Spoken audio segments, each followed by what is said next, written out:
ஓம் ஸ்ரீ குருப்பியோ நம. நன்றாக குருவாழ்க, குருவே துணை. பரபிரம்ம ருத்ரகாயத்ரி ஞானஸ்தலத்தின் நண்பர்களுக்கு வணக்கங்களும் வாழ்த்துக்களும்.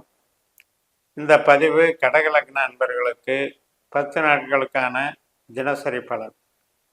ஜூலை 1ஆம் தேதி முதல் ஜூலை 10ஆம் தேதி வரை உள்ள நாட்களுக்கு சந்திரன் நகரக்கூடிய நட்சத்திரங்களையும் அந்த அதிபதிகள் தொடர்பு கொள்ளும் பாவங்களையும் வைத்து நம்ம பலன் பார்க்கிறோம். ஜென்ரலா லக்னம் தான் நிலையானது. அதனால ராசியை விட்டு லக்னத்துக்கு தான் நம்ம கிரகங்களை பார்க்கணும். சந்திரன் தான் நமக்கு மதி. அந்த மதிங்கிறது தான் நமக்கு ஒரு நட்சத்திரத்துல அந்த நாளினுடைய பலனை தீர்மானிக்கிறது. அந்த வகையில ஜூலை 1ஆம் தேதி திங்கட்கிழமை பரணி நட்சத்திரம் 10ஆம் வீடான மேசராசியில நமக்கு செவ்வாய் கிரகம் அதே பரணி நட்சத்திரத்திற்கு சந்திரனும் அந்த பரணி நட்சத்திரத்துல போறார். சந்திரன் செவ்வாய் சேர்க்கை பலனை இன்னைக்கு தர்றாங்க. அந்த பரணி நட்சத்திரத்துக்கு அதிபதியான சுக்கிரன் நமக்கு 12ஆம் வீட்டுல குருவனுடைய நட்சத்திரத்துல புனர்பூசத்துல அமர்ந்து அந்த குருவானவர் நமக்கு 11ஆம் இடமான லாபஸ்தானத்துல இருக்கிறதுனால இன்னைக்கு மனமகிழ்ச்சியாக நல்ல பலன்களை அனுபவிக்கக்கூடிய ஒரு யோகம். அதனால 12ல சுக்கிரன் விரயத்தை தந்துருவாருன்னு சொல்லி பயப்பட வேண்டிய அவசியம் இல்லை. நமக்கு ஒரு கஷ்டத்தை நிவர்த்தி பண்ணக்கூடிய ஒரு அமைப்புல குரு இருக்காரு. அப்ப நன்மைகளை செய்யக்கூடிய நல்ல நாளாக இன்னைக்கு அமையுது. சுக்கிரனை பொறுத்த வரைக்கும் 12ல இருந்தாலும் அந்த சுக்கிரனுடைய நட்சத்திரம் என்பது நமக்கு 2, 6, 10ல இருக்கு. 2ஆம் இடம் என்பது பணவரவு, 6ஆம் இடம் என்பது சர்வீஸு, 10ஆம் இடம் என்பது கௌரவம், அந்தஸ்து, ப்ரொமோஷன். இப்படிப்பட்ட பொருளாதார உயர்வுக்கு வழி தரக்கூடிய ஸ்தானங்கள்ல சந்திரன் பயணிக்கிறதும் ஒரு சிறப்பு. சுக்கிரன் அதுக்கு சாதகமாக இருக்கிறதும் மற்றொரு சிறப்பு. மறுநாள் ஜூலை 2ஆம் தேதி கார்த்திகை நட்சத்திரம் ஒரு பாதம் மேஷராசியில நண்பகல் 11:14 வரைக்கும் சந்திரன் அதுல பயணிப்பார். அதுக்கு அடுத்து ரிஷபராசியில லாபஸ்தானத்துல கார்த்திகை நட்சத்திரத்துல சந்திரன் பயணிப்பார். இப்ப இது சூரியனுடைய நட்சத்திரம். சூரியன் நமக்கு 12ஆம் வீட்டுல ராகுவனுடைய திருவாதிரை நட்சத்திரத்துல பயணிக்கிறார். ராகுவானவர் 9ஆம் வீட்டுல இருக்கார். அதனால வெளிநாடு சார்ந்த பிரயாணங்கள், கல்வி நலன், கல்வி தொடர்புக்குண்டான விஷயங்கள் இதெல்லாம் எடுக்கலாம். நபர்கள், புதிய நபர்களோடு பழக்க வழக்கங்கள், தொடர்பு, சில ரகசிய செயல் திட்டங்கள் இது எல்லாமே இன்னைக்கு நடைபெறும்.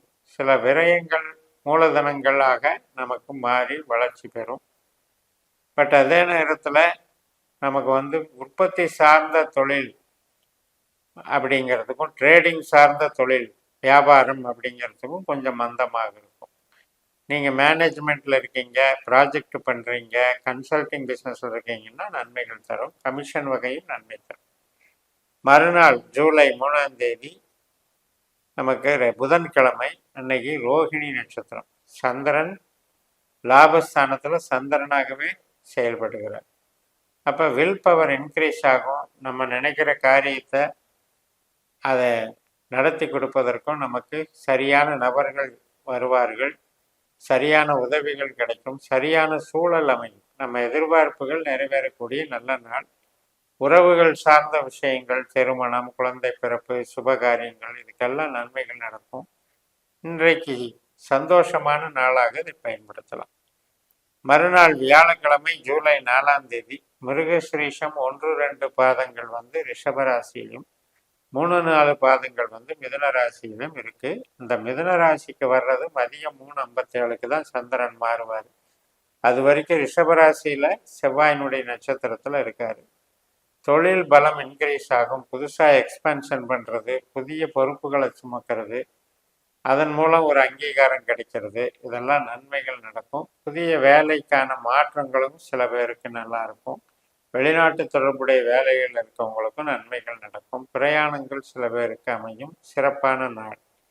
மறுநாள் ஜூலை 5ஆம் தேதி திருவாதிரை நட்சத்திரம், அதாவது ராகுனுடைய நட்சத்திரம்.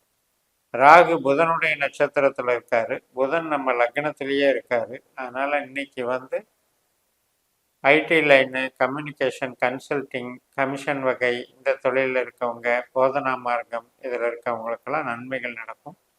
பொதுவாக மாற்றங்களை தரக்கூடியது, அதாவது நம்ம வேற இடம் மாதிரி வேலை செய்யலாமாங்கிற அந்த ஒரு பாயிண்ட் ஆஃப் வியூவில் இன்னைக்கு எடுக்கிற முடிவுகள் சாதகமாக அமையும். நன்மைகளை தரக்கூடிய நல்ல நாள். உறவுகள் சார்ந்தும் நமக்கு பெருமைகளையும் மகிழ்ச்சியையும் தரும். திருமண காரியங்கள் மற்றும் சுபகாரியங்களுக்கெல்லாம் முயற்சி செய்யலாம். மறுநாள் ஜூலை 6ஆம் தேதி புனர்பூச நட்சத்திரம், அதாவது 12ஆம் இடத்துல மிதுன ராசியில குருவனுடைய நட்சத்திரத்துல சந்திரன் போறாரு. இதே புனர்பூசத்துல தான் சூரியனும் மாறிடுறாரு. அப்ப சூரியன் சந்திரன் சேர்க்கை பெறுகிறது. அதனால இன்னைக்கு ஏதாவது பிரயாணங்கள் போறதுக்கும் வாய்ப்பு இருக்கு. அந்த பிரயாணங்கள் நமக்கு மனமகிழ்வை தரக்கூடியதாக இருக்கும். குழந்தைகள் நலம், குதூகலம், கணவன் மனை உறவுல வளர்ச்சி, இது எல்லாமே சிறப்பாக இருக்கும். இன்னைக்கு அனைத்து விதமான மகிழ்ச்சியை தரக்கூடிய நல்ல நாளாக அமைகிறது. ஜூலை 7ஆம் தேதி ஞாயிற்றுக்கிழமை பூச நட்சத்திரம். நம்ம லக்னத்துல சந்திரன் சனியினுடைய நட்சத்திரத்துல பயணிக்கிறார். ஏற்கனவே புதன் அங்க பூச நட்சத்திரத்துல போயிட்டு இருக்கார். அதனால புதன் சந்திரன் சேர்க்கை பெறுகிறது. இன்னைக்கு சிந்தனைகள் கொஞ்சம் நம்மளுக்கு தடுமாற்றங்களை கொடுக்கும். ஏன்னா 8ல் சனி இருக்காரு. அப்படிப்பட்ட சனியினுடைய நட்சத்திரத்துல இன்னைக்கு நம்ம லக்னத்திலேயே சந்திரன் போகும்போது சிந்தனைகள், செயல்பாடுகள்லேயே விரக்தி அல்லது ஒரு பயம் உணர்வுகள் தோன்றும். அதனால ரொட்டீன் ஒர்க்கை மட்டும் பயன்படுத்திக்கிட்டு புது முயற்சிகளை தவிர்த்துக்கிட்டிங்கன்னா இன்னைக்கு ஒன்றும் ப்ராப்ளம் இல்லை. மறுநாள் ஜூலை 8ஆம் தேதி ஆயில்ய நட்சத்திரம், புதனுடைய நட்சத்திரம். புதன் நம்மளுக்கு 3-12 கூடையவர். அப்படிப்பட்ட புதன் பூச நட்சத்திரத்திலே இருக்கிறதுனால இன்னைக்கும் கம்யூனிகேஷன் சம்மந்தப்பட்டது, பிற நபர்களை தொடர்பு கொள்வது மற்றும் நம்ம புது முயற்சிகளை எல்லாம் அவாய்ட் பண்ணிக்கிறது நல்லது. மறுநாள் ஜூலை 9ஆம் தேதி மக நட்சத்திரம். காலையில் 7:52 சிம்ம ராசியில் சந்திரன் கேதுனுடைய நட்சத்திரத்தில் தொடங்குறார் பயணம். அப்போ கேது நமக்கு 3ஆம் இடத்துல சந்திரனுடைய நட்சத்திரத்தில் அஸ்தத்தில் இருக்கார். இப்போ இது நமக்கு ஒரு பண வரவு, ஆதிக்கம், வேலையில் புகழ், இதையெல்லாம் வளர்ச்சியை கொடுக்கக்கூடிய நல்ல நாளாக அமையும். சேர்க்கை, பொருள் சேர்க்கைக்கு சிறப்பாக அமையும். 3ஆம் இடத்துல இருக்கிற கேதுனால நமக்கு அறிவு, ஆற்றல் மூலமாக நம்ம அடையக்கூடிய ஒரு பெனிஃபிட்டை குறிக்குது. அதனால நன்மைகள் நடக்கும். ஜூலை 10ஆம் தேதி பூர நட்சத்திரம். சிம்ம ராசியில 2ஆம் இடத்துல சுக்கரனுடைய நட்சத்திரத்துல சந்திரன் போறாரு. காலையில 10:14 பூரம் நட்சத்திரம் தொடங்குகிறது. சுக்கரன் எங்க இருக்காரு? லக்னத்துல பூச நட்சத்திரத்துல இருக்கார். நம்ம கடகராசிக்கே வந்துடுறார். அப்ப சனியை போல செயல்படுறதுனால, சனி பகவான் 8ல் இருக்கிறதுனால இன்னைக்கும் சிந்தனை செயல்பாடுகள்ல எல்லாம் கொஞ்சம் கட்டுப்பாடு தேவை. ரொம்ப நம்ம பிறரை நம்புற விஷயத்திலையும் ரொம்ப ஈடுபாட்டோட நம்ம ஏதாவது புது காரியங்கள் செய்யலான்னு தொடங்குறதுலையும் அவாய்ட் பண்ணணும். ஏன்னா 8ல் இருக்கிற சனி நமக்கு இடையூறுகளையும் தடைகளையும் தோல்விகளையும் உண்டாக்குவார். அதனால இந்த பூச நட்சத்திரம் அப்படிங்கிறது ஞாயிற்றுக்கிழமையிலிருந்து மறுபடியும் நமக்கு ஜூலை 10ஆம் தேதி புதன்கிழமையிலையும் இந்த 2 நாட்களையும் வர்றதுனால இந்த சனியினுடைய ஆதிக்கத்தை நாம் பெறுகிறோம். அந்த காலகட்டங்களில் கவனம் தேவை என்று கூறி நிறைவு செய்கிறேன். இந்த சேனலை சப்ஸ்கிரைப் பண்ணி ஷேர் பண்ணுங்கள். உங்கள் தனிப்பட்ட ஜாதக பலாபலன்களை என்னுடைய வாட்ஸ்அப் நம்பரில் தொடர்பு கொண்டு பலன் பெறுங்கள். உங்களிடமிருந்து விடைபெறுகிறேன். உங்கள் ஜெயமஸ். நன்றி, வணக்கம்.